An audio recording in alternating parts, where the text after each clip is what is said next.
Shout out to Risaki.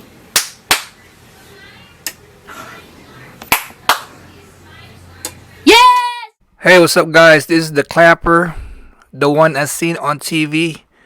We're gonna unbox this and I'm gonna show you how to use it, set it up.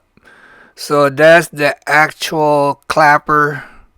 I'm gonna put the link on the description down below. It came with the manual.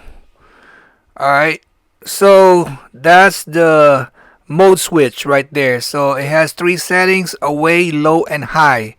But we're gonna set it up initially. You want it to set it in high. Alright, so this is the manual. So we're gonna use the two claps setup. So that's easy. I'm gonna show you how to do it. So we're gonna use this lamp.